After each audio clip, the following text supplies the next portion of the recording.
স্বাগত ডিবিসি সংবাদে। সাথে আছি আমি কাঞ্জুম কৌরি। দীর্ঘদিনের রাজনৈতিক মিত্র জামায়াতে ইসলামীর সঙ্গে নির্বাচনী জোট গঠনের সম্ভাবনা সরাসরি নাকচ করে দিয়েছেন বিএনপির স্থায়ী কমিটির সদস্য সালাউদ্দিন আহমদ।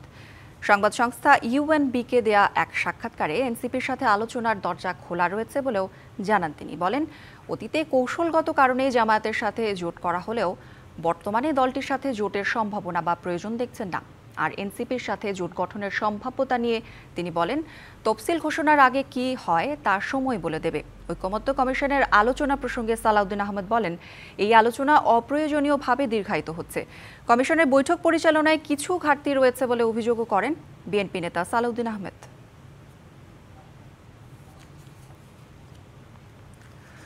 নির্বাচনে যাদের জামানত বাজেয়াপ্ত হওয়ার শঙ্কা আছে তারাই নানা কৌশলে ভোট ঠেকানোর ষড়যন্ত্র করছে, এমন অভিযোগ করে বিএনপি নেতারা বলছেন, গণতন্ত্রের পক্ষের সবাই এক না হলে ফ্যাসিবাদ আবার মাথা চাড়া দিয়ে উঠবে। সংস্কারের নামে জনগণকে বিভ্রান্ত না করে দ্রুত নির্বাচনের দাবি তাদের।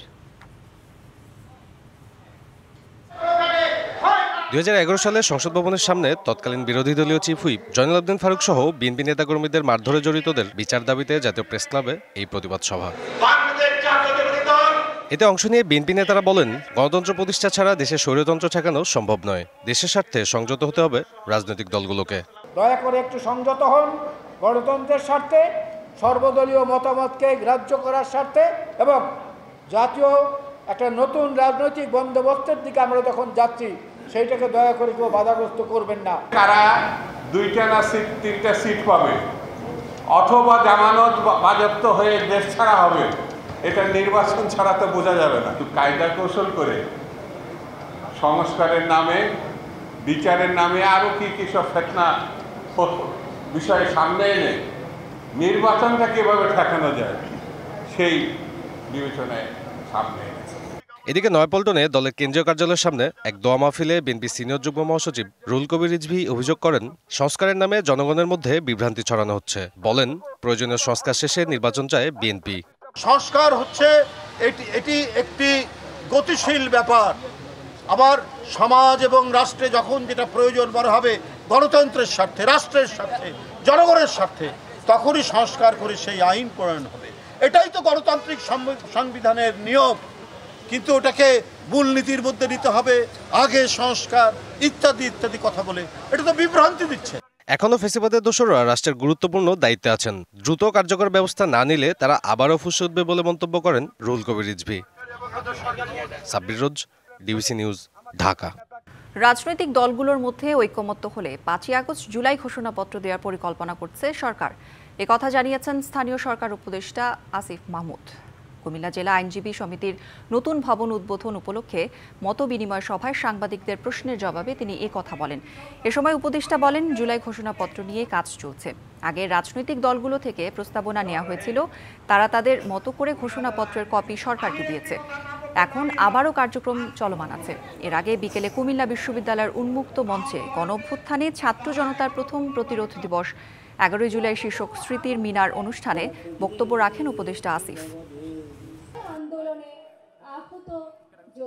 প্রবল প্রতিরোধের মধ্য দিয়ে জুলাই ঘোষণাপত্র নিয়ে কাজ চলছে। সরকারের পক্ষ থেকে চেষ্টা হচ্ছে যে আগামী 5ই আগস্ট যদি ঘোষণাপত্রটা দেওয়া যায়, তবে সেক্ষেত্রে অবশ্যই রাজনৈতিক ঐক্যমত্যে আসা প্রয়োজন। আপনারা জানেন, যেহেতু সবার ঐক্যমত্যের ভিত্তিতে আমরা একটা ঘোষণাপত্র দিতে চাচ্ছি। নতুন বাংলাদেশ করতে নানা বাধা আসছে বলে অভিযোগ করেছেন এনসিপির আহ্বায়ক নাহিদ ইসলাম। তবে যত বাধাই আসুক, নতুন বন্দোবস্ত তৈরি করতে এনসিপির আন্দোলন চলবে বলেও জানান তিনি। যশোর ও খুলনায় আয়োজিত জুলাই পদযাত্রা থেকে এসব কথা বলেন নাহিদ ইসলাম। এ সময় এনসিপি নেতারা রাষ্ট্র সংস্কারের বাধা দেওয়ার অভিযোগ করে বিএনপির সমালোচনা করেন।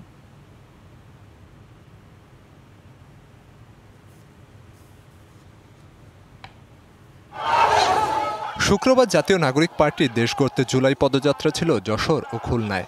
11তম দিনে কর্মসূচি শুরু হয় যশোরের শহীদ পরিবার ও আহতদের সাথে মতবিনিময়ের মধ্য দিয়ে। পরে যশোর ও খুলনার বিভিন্ন স্থানে পথসভা ও সমাবেশ করে দলটি।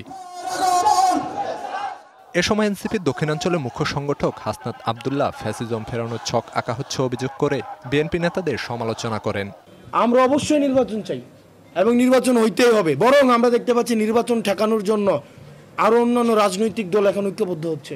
বিচার, সংস্কার জুলাই ঘোষণাপত্র এবং নির্বাচনের একটা প্যাকেজ একসাথে দিতে হবে। দলটির সদস্য সচিব আক্তার হোসেন বলেন, রাষ্ট্র করার জন্য এনসিপি মাঠে নেমেছে, তবে একটি দল রাষ্ট্র সংস্কারে বাধা দিচ্ছে।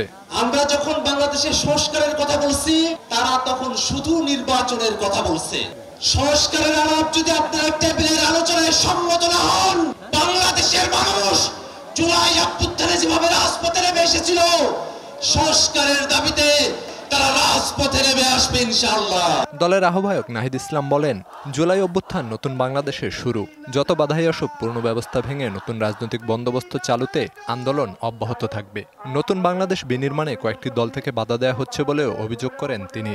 যারা ফ্যাসিবাদ বিরোধী আন্দোলনে আমাদের সাথে থাকলো, নতুন বন্দোবস্ত প্রতিষ্ঠার আন্দোলনে আমাদের সাথে নাই, তারা পুরনো বন্দোবস্তের পক্ষে আছে। পুরনো বন্দোবস্ত টিকিয়ে রাখার জন্য তারা সবকিছুই করে যাচ্ছে। আপনাদেরকে আবারও প্রস্তুতি নিতে হবে, আবারও মাঠে নামতে হবে, বাংলাদেশের জনগণকে রক্ষা করতে হবে। জুলাই আন্দোলনের মধ্য দিয়ে দেশে যে পরিবর্তন এসেছে তা দুর্নীতিবাজ ও চাঁদাবাজদের কারণে বাধাগ্রস্ত হচ্ছে বলেও জানান নাহিদ ইসলাম। বাংলাদেশের ব্যবসায়ী এবং অর্থনীতিকে চাঁদাবাজ এবং সন্ত্রাসের কবল থেকে আমরা রক্ষা করব। Khalid Hasan, DBC news desk. Clean master toilet cleaner, যার ultra power gel and stain remover আপনার টয়লেটকে রাখে নতুনের মতন ঝকঝকে। ক্লিন মাস্টার, সবচেয়ে সেফ, সবচেয়ে ক্লিন। জুলাই আন্দোলনে সন্তান হত্যার বিচার ছাড়া নির্বাচন চান না শহীদদের মা বাবা ও স্বজনরা। আর ভারতকে জুলাই হত্যার প্ররোচনাকারী আখ্যা দিয়ে শেখ হাসিনাকে ফেরত পাঠানোর দাবি আমার দেশ সম্পাদক মাহমুদুর রহমানের। রাজধানীতে এক আলোচনা সভায় জামায়াতের নেতারা বলেন, ফ্যাসিস্টরা ফের মাথা চাড়া দিলে আগের চেয়েও কঠিন লড়াইয়ের প্রয়োজন হবে। এক বছর ধরে আমার স্বামীকে আমি দেখি না, ভাত পানি কিছু খাই না। আমার খারাপ বলে স্বামী ভালো হয় না, আমার স্বামী ঠিক না আমার বলে। শহীদ হাফিজুলের স্ত্রী জুলাই আন্দোলনে স্বামীকে হারিয়েছেন প্রায় 1 বছর। তার মতো কেউ হারিয়েছেন সন্তান, কেউ হারিয়েছেন বাবা, কেউ বা ভাই। আমার 2 সন্তান বাবা বলে কায়েম থাকবে বলেন, তো এই খুনের বিচার চাই। স্বজন হারানো এমন 250 পরিবারের সদস্যদের নিয়ে ঢাকা মহানগর উত্তর জামায়াতে ইসলামীর আলোচনা সভা। এতে যোগ দেন আন্দোলনে আহত ও পঙ্গুত্ব বরণকারীরাও। এ সময় শহীদদের মা বাবারা বলেন, তাদের সন্তানদের হত্যার বিচার ছাড়া নির্বাচন নয়, প্রয়োজনে আবারও মাঠে নামার হুঁশিয়ারি দেন তারা। আগে জুলাই সনদ দিবেন, তারপর হলো নির্বাচন। আমরা মাঠে নেমে এই হত্যাকারীর বিচার এবং শহীদদের সনদ আদায় করে ছাড়ব ইনশাআল্লাহ। ঢাকা মহানগর উত্তর জামায়াতে ইসলামের আমির বলেন, আবারও ফ্যাসিস্টরা মাথাচাড়া দিলে তাদের বিরুদ্ধে জুলাই আন্দোলনের চেয়েও বড় লড়াই হবে। 71 আমাদের গর্বের দল, 71কে আমরা স্যালুট জানাই। 24কে অনন্য মর্যাদায় রাখতে হবে, মাথায় তুলে রাখতে হবে আমাদের মাথার তাজ। ফ্যাসিবাদ যদি আবার এখানে মাথা চালা দেওয়ার চেষ্টা করে, 24-এর যোদ্ধাদের আবার রক্ত ফিনকি দিয়ে উঠবে এবং আগের যে বিপ্লব তার চাইতেও অনেক ব্যাপক মাত্রার বিপ্লব বাংলাদেশে সংগঠিত হবে এবং কিয়ামত পর্যন্ত ফ্যাসিবাদের কবর রচনা করা হবে। বিশেষ অতিথি হিসেবে দৈনিক আমার দেশের সম্পাদক বলেন, জুলাই আগস্টে গণহত্যার প্ররোচনা দিয়েছিল ভারত। আপনাদের কাছে আজকে খুনি শেখ হাসিনা আশ্রয় নিয়ে আছে, কাজেই আপনারা আর কালো বিলম্ব না করে সেই খুনিকে বাংলাদেশের কাছে প্রত্যর্পণ করুন, যাতে আমরা শেখ হাসিনার বিচার করে তার সাজা কার্যকর করতে পারি। জুলাই শহীদদের দলীয়করণ না করারও আহ্বান জানান তিনি। Mohaiminul Khan Apu, DBC news, Dhaka. ফেনীর মুহুরী নদীর পানি বিপদসীমার নিচে থাকলেও কমেনি স্রোত। এতে ফুলগাজী কিছুটা স্বস্তিতে থাকলেও পানি ঢুকতে শুরু করেছে ছাগলনাইয়ায়। উপজেলাটির প্রায় প্রতিটি বাড়ি এখন পানির নিচে। জলের সাথে বাঁচার লড়াইয়ে অবর্ণনীয় দুর্দশায় মানুষ। বিকেলের পর বৃষ্টি না থাকলেও উজানের পানি এসে কমছে না মুহুরী নদীর স্রোত। ফুলগাজীতে পরিস্থিতি কিছুটা উন্নতি হলেও ছাগলনাইয়াতে শুরু হয়েছে নতুন করে পানি ঢোকা। পানির চাপে ছাগলনাইয়ার উপজেলার প্রায় প্রতিটি বাড়ি এখন পানির নিচে। রান্নাঘর থেকে বাথরুম সবকিছুতেই পানিতে তলিয়ে। খাওয়া দাওয়া পানি গেঞ্জি উঠলে তো রান্না চুলা চারটে সব জায়গায় শুকনা খাবার কিছু থাকলে খাইতে পারি, নইলে তো ঘরেতে পানি লেবুলে আর কমে যাম। ঘরের ভেতরে পানি, তাই বিছানার উপর তুলে রাখা হয়েছে পোষা হাঁস মুরগি। ঘরবন্দি এসব মানুষের দিন কাটছে আতঙ্ক আর দুর্ভোগে। হাঁসগুলা কালকে ঘরের মধ্যে ছাড়ি দিয়ে গেছিলাম, খেছি ধরেন ঘরের মধ্যে ছাড়ি দিলে তো ঠান্ডা লাগে, ওগুলা মারা যাইতেছে, বাইরে রাখার জায়গাও নাই, তাই এই জন্য উপরে রাখছি আর কি। গত বছরেও পানিতে সব ভেসে গিয়েছিল, পাননি কিছুই। এবছর আবারও একই কষ্ট। ভুক্তভোগীদের প্রশ্ন, এভাবে আর কত? যে 2-3 বছরেও এইভাবে চলে, খানা দানায় কাম করতে, তারপর কোনো আন্ডা এই দিন ইনকামের। এলাকাবাসীর অভিযোগ ক্ষণিকের ত্রাণ নয়, তারা চান স্থায়ী বাঁধ নির্মাণের উদ্যোগ। ত্রাণ আমাদের প্রয়োজন, আমাদের চাই টিকসই বাঁধ। টিকসই বাঁধটা যদি দেন তাহলে আমাদের মনে করেন বীজতলা আছে, আমাদের শ্বাসবাস আছে, আমরা তো কিছু সবগুলো শেষ। এখন আবার আমরা নতুন করে এটা কই পাবো? প্রতি বছর পানি আসে, জীবন থমকে দিয়ে নেমেও যায় সেই পানি, কিন্তু বাদ আসে না, হয় না সমাধানও। Ariful Islam, DBC news, Chhagalnaiya, Feni. শাহজালাল আন্তর্জাতিক বিমানবন্দরে বিমান বাংলাদেশ এয়ারলাইন্সের ঢাকা কাঠমান্ডু রুটের BG 373 ফ্লাইট ছাড়ার আগে অচেনা নাম্বার থেকে একটি কল আসে। দাবি করা হয় ফ্লাইটটিতে আছে বোমা। এতে আতঙ্ক দেখা দিলেও পরে তল্লাশি চালিয়ে ওই ফ্লাইটে বোমা জাতীয় কিছুই মেলেনি। পরে কাঠমান্ডুর উদ্দেশ্যে ছেড়ে যায় ফ্লাইটটি। বাংলাদেশ বিমানের জনসংযোগ বিভাগের GM ABM রওশন কবির জানান, এটি ছিল ভুয়া ফোন কল। শুক্রবার বিকেল 4:45 ফ্লাইটটি ঢাকা ছেড়ে যাওয়ার কথা ছিল। ফোন কল আসার পরই বিমানবন্দরের নিরাপত্তা ব্যবস্থা সর্বোচ্চ সতর্কতায় নিয়ে আসা হয়। আইনশৃঙ্খলা বাহিনী শুরু করে তল্লাশি অভিযান। দুঃশাসন ও গণহত্যায় জড়িত রাজনীতিবিদদের বিচারের পাশাপাশি বিগত সরকারের আমলে ফ্যাসিবাদে জড়িত আমলাদের বিচার চেয়েছে জুলাই মঞ্চ। রাজধানীতে এক সংবাদ সম্মেলনে জুলাই আন্দোলনে আশুলিয়ায় শহীদ জুয়েলের মা গণহত্যায় জড়িত সবাইকে আইনের আওতায় আনার পাশাপাশি বিচারের দাবি জানান। বিগত 16 বছরে দেশে ফ্যাসিবাদ কায়েমে জড়িত আমলাদের বিচারের দাবিতে রাজধানীর শাহবাগে জুলাই মঞ্চের সংবাদ সম্মেলন। এ সময় উপদেষ্টা পরিষদে রদবদল সহ জাতীয় সরকারের দাবি তোলেন তারা। স্বাধীন দেশে আমাদের স্বাধীনতা কোথায়? অন্তর্বর্তীকালীন সরকারের কাছে বলতে চাই, আমাদের দেশে সন্ত্রাস মুক্ত, চাঁদাবাজ মুক্ত এবং আমাদের যে বাক স্বাধীনতা এটা আমাদেরকে দেওয়া হোক। অনিয়মে জড়িত আমলাদের চিহ্নিত করে অপসারণের দাবিও জানানো হয়। যে আমলাদের চিহ্নিতকরণ এবং তাদের বিচার নিশ্চিত করুন, এই প্রোগ্রাম আমরা অতি দ্রুত বাস্তবায়ন দেখতে চাই। কিভাবে এখনো এই চেয়ার নিয়ে বসে থাকে, এখন দাপট দেখাচ্ছে।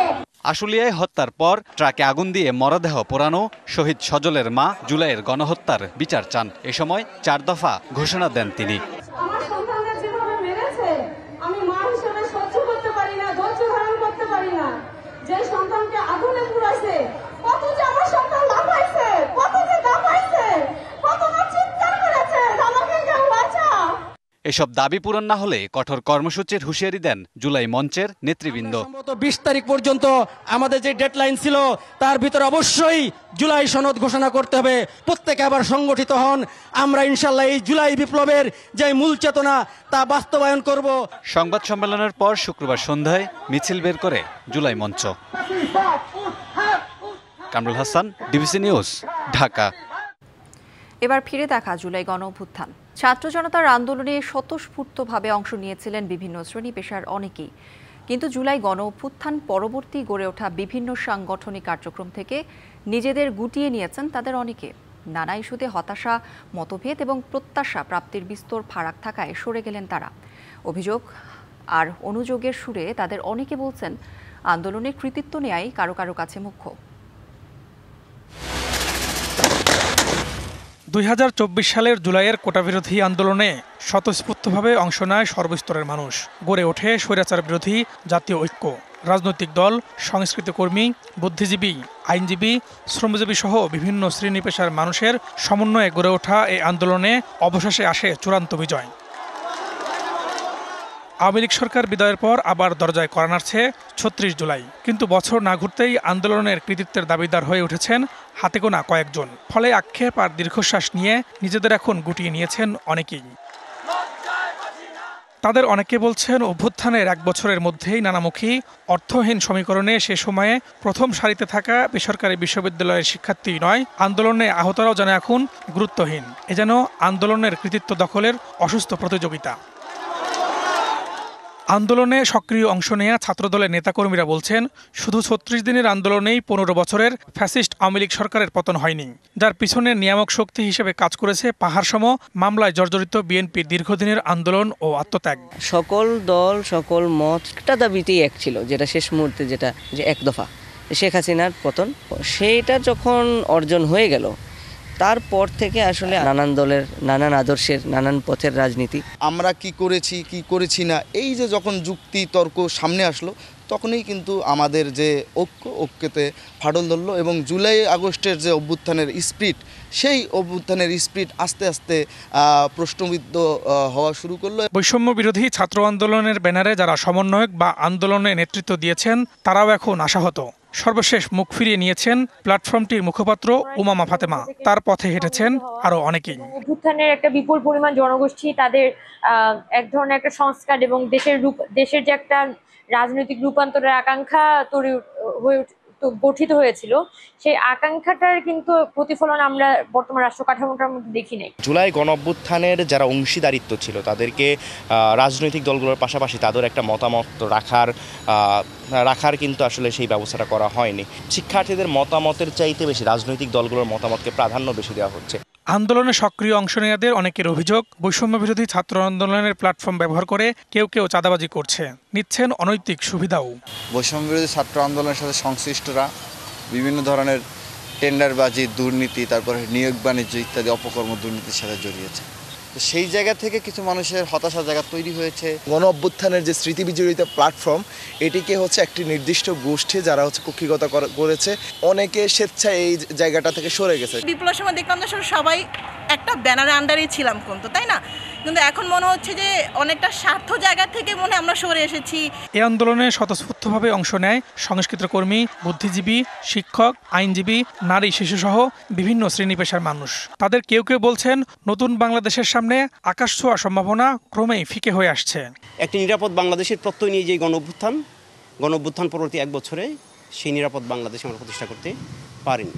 সাধারণ মানুষের যে প্রত্যাশা, নিরাপদে স্বস্তিদায়ক পরিবেশে খেয়ে পরে বেঁচে থাকা, সেই জায়গাতেও এই সরকার খুব বড় ধরনের সফল হয়েছে বলে আমি মনে করি না।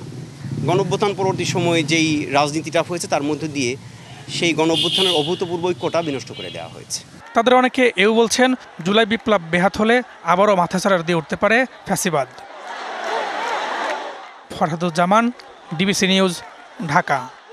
বিএনপির ভারপ্রাপ্ত চেয়ারম্যান তারেক রহমানের নির্দেশে দোহার ও নবাবগঞ্জে নিহত বিএনপি ও যুবদল নেতার বাড়ি পরিদর্শন করেছেন কেন্দ্রীয় নেতারা। শুক্রবার নয়াবাড়ি ইউনিয়নের বিএনপির সাবেক সভাপতি হারুন মাস্টার ও নবাবগঞ্জ উপজেলা যুবদলের সাবেক সাধারণ সম্পাদক আমজাদ হোসেনের শোকাহত পরিবারের কাছে তারেক রহমানের সমবেদনা পৌঁছে দেন তারা। বিএনপি নেতা হারুন মাস্টারকে তার নিজ এলাকায় গুলি করে ও কুপিয়ে হত্যা করে দুর্বৃত্তরা। নবাবগঞ্জের সাবেক যুবদল নেতা আমজাদের মরদেহ নবাবগঞ্জের মাঝির কান্দার মৃধা কান্দায় তার বাড়ির পাশে একটি ক্ষেত থেকে উদ্ধার করে পুলিশ।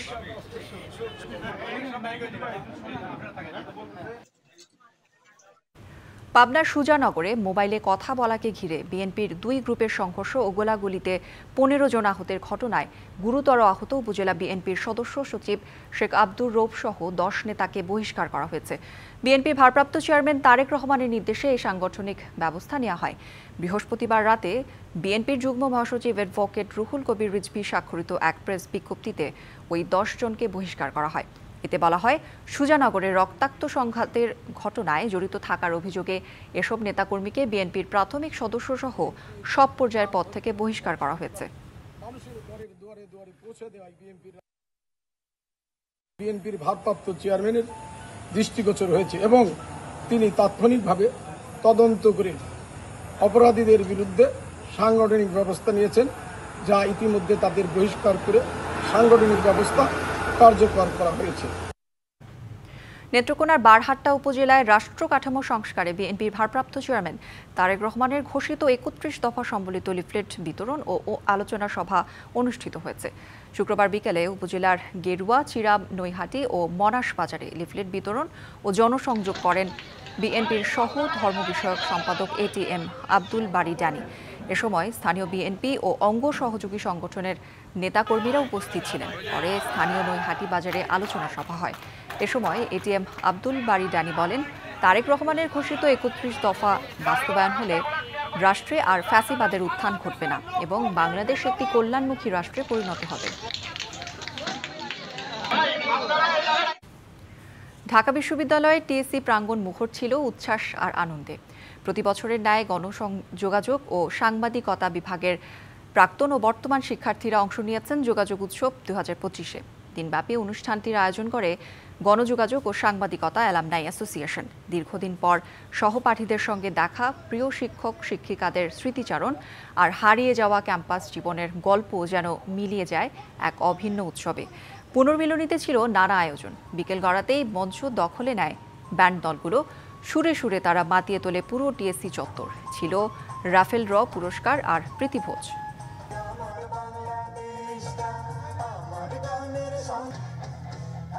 যুক্তরাষ্ট্রের পররাষ্ট্র মন্ত্রণালয়ে চলছে নজিরবিহীন রদবদল। স্থানীয় সময় শুক্রবার ১৩০০-র বেশি কর্মকর্তা কর্মচারীকে চাকরিচ্যুত করছে ট্রাম্প প্রশাসন।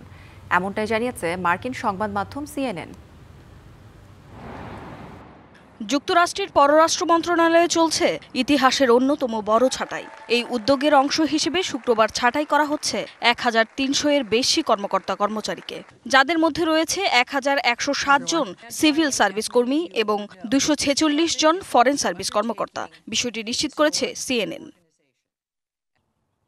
ফরেন সার্ভিস কর্মকর্তারা ১২০ দিনের প্রশাসনিক ছুটির পর এবং সিভিল সার্ভিস কর্মীরা ৬০ দিন পর ছাঁটাই হবেন বলে জানিয়েছে দেশটির পররাষ্ট্র মন্ত্রণালয়।